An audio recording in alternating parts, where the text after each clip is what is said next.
Life is an amazing podcast, and it is presented and hosted by myself, Caro, and my sweet dog Sparky. Give it up for him. So Go For Your Life actually means to do something to your heart's content. It is a phrase used in Australia and the United Kingdom as an expression of encouragement. So this podcast is to encourage, to inspire, and to uplift. I hope you're ready. Enjoy. Dear people, welcome to my very first episode of a very brand new podcast called Go For Your Life, which is me. My name is Caro, and my super sweet dog Sparky, who is always here with me. You might hear him today somewhere in the podcast, somewhere in the episode. You never know with him. But he's right here with me, and I have a very special guest today. Before I start introducing the guest of today, I just wanted to talk a little bit about what Go For Your Life means. So it's actually a saying, and I lived in Australia for 10 years, and Australians really use it a lot for when you are in a situation and they want to really encourage you, and they say, go for your life, like go for your life. So it's something that I really do in my life, and it's something that I try to give to other people as well. Go for your life. You got this. You can do this. You can live your dream. You can chase your dreams. You can make whatever you think in your mind. You can make it. You can make it happen. Anything is possible in this life. So this podcast really is to inspire other people, to encourage other people, to uplift other people in a world that can be so dark at times and very difficult. I think we need this. We need this positivity. We need to stay focused and happy and do whatever we can to create this happiness for ourselves and for other beings. So I'm also a vegan chef. I live a plant-based lifestyle. I'm a Jivamukti yoga teacher. So yoga is very, very important to me. So I'll talk about these things. I'll have some guests on the show related to these subjects. But really, Go For Your Life is as all-round as you can imagine. The sky is the limit. But today I want to talk a lot about PMA and having a positive attitude in life. And I have a very special guest with me today. And I think it's very nice and very special that I start my very first episode with him. He is, besides my boyfriend, also an activist, someone that does a lot of different things, is always positive to the point that it's actually annoying.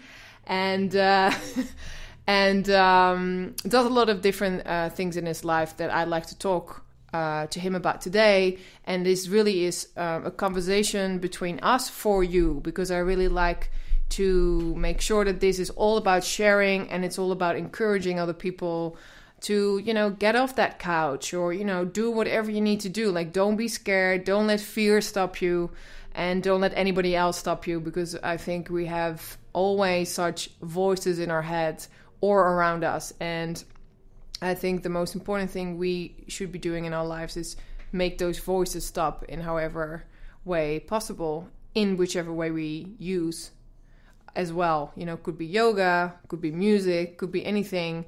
Just make those voices stop and believe in yourself and know that you can do anything that you put your mind to. I think that's a very positive thing to start with. So, welcome, Miguel. Hello, Caro. It's so nice to do this together. It's an honor to be the first guest. Yeah, it's really nice. For inviting me. It's very nice to have you. For having me. Yeah, it's very nice to have you. So, basically, you have this song. So, first of all, tell us a little bit about who you are. What do you do? Okay, I do a lot of things. I screen print. I run a vegan shop. I have my own clothing brand. I make music. I used to be a drummer. Now I'm mainly a rapper. I do some street activism. I help you with your projects. I help other people's groups or collectives or events sometimes. So I'm pretty much always busy. Always busy. Always busy. So there, because you have a project, or well, your hip hop project is called Gaia. Yes, right. Gaia. And so with Gaia, you have this song called Positivamente Positivo, right? The positively positive. Exactly. Positively positive. So that's something that I really wanted to talk about today. Like, what does that song really mean to you, and why did you write it, and why is positivity so important to you? Before I start answering your question, I would like to say that it is easy to be positive when everything is okay.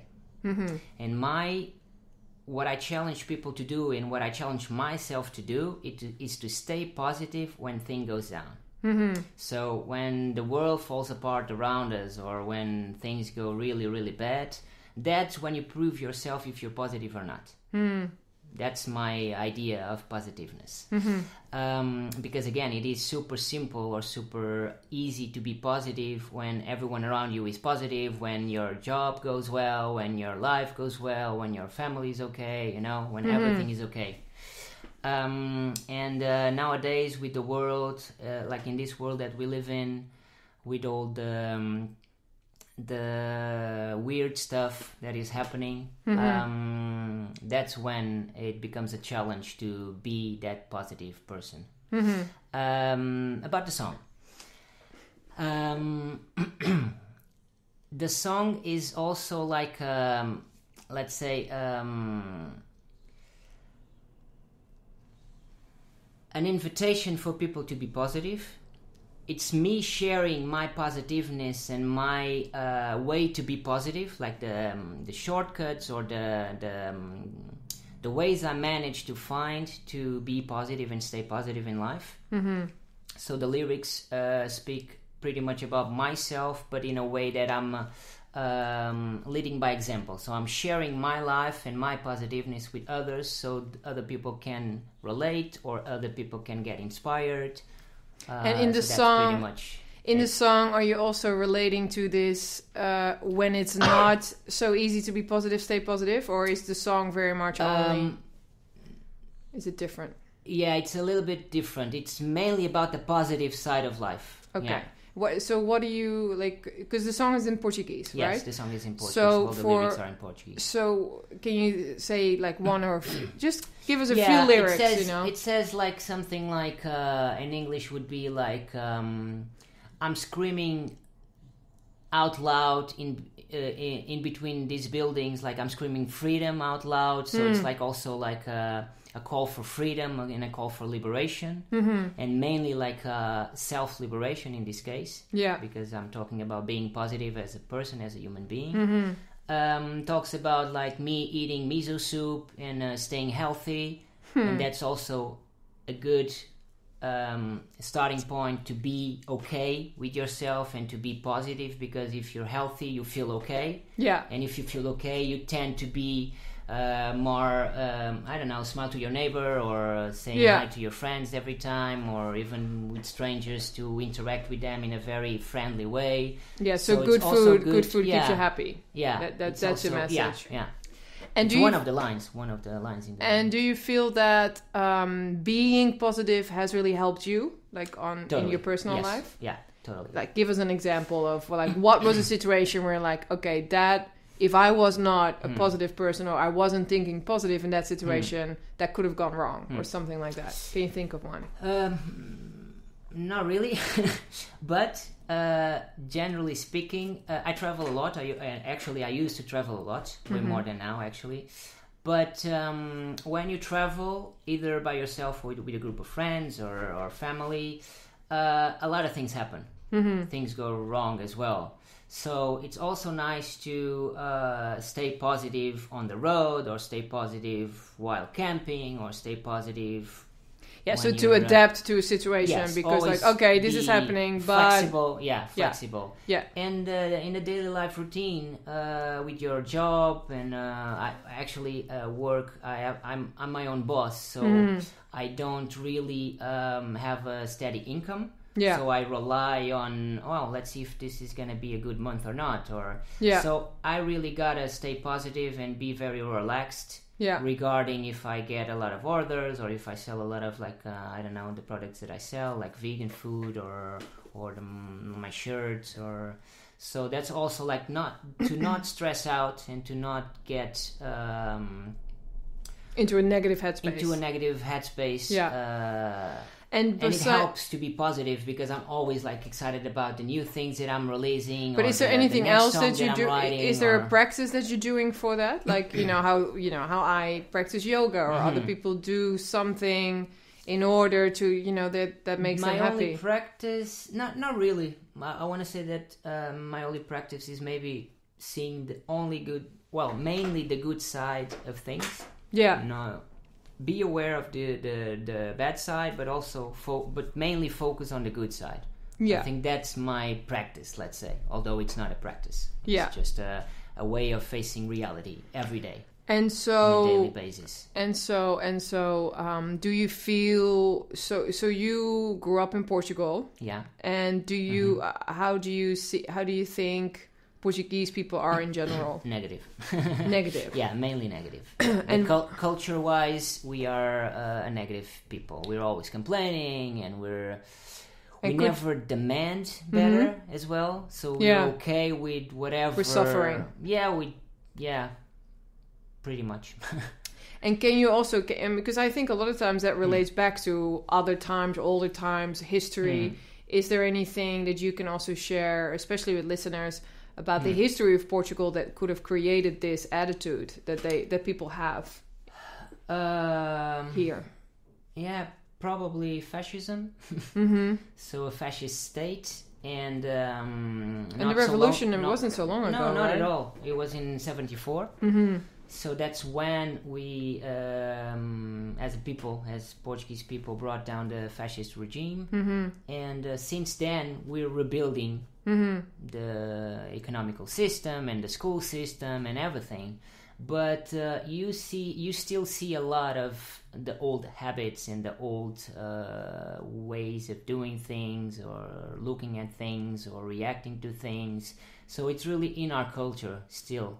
And do you also feel that has inspired you even more to be positive? Because, a lot of times people think, and this is an important thing to say, a lot of times people think that, if you live in a place where everything and everyone around you is negative, you automatically are going to be negative. But it can actually also have an opposite effect, right? I think it really pushed me to become even more positive. Although I think that naturally I am already a positive person. Because of who you are. But I'm sure that it had a positive impact on me. Yeah, because also you, like we talked about this before, like you also come from the hardcore scene, right? Yeah, punk and hardcore. So what is hardcore for those people who don't know what it is? Well, hardcore is a scene that it's like pretty much based on music, although the music is just a vehicle to share like politics and different ways of thinking and free thinking in general. You have a lot of different styles and different scenes within the hardcore scene and the punk scene. But generally speaking, is about DIY culture, which is do it yourself. So it means that you have the power to do things yourself. So you can release your own books.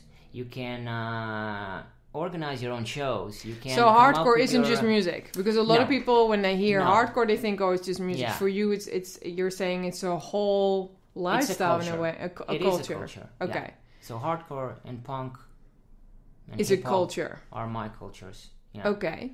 And so it's not just music, no. And you grew up in it, right? Yes, like you. I did. And how did it find you? I mean, how did you? I was already listening to a lot of what other people called noisy music. So within metal and some punk, then I started listening to hardcore bands, and it was just naturally because I was already looking for what other people might call noisy music. So in a way, hardcore found me.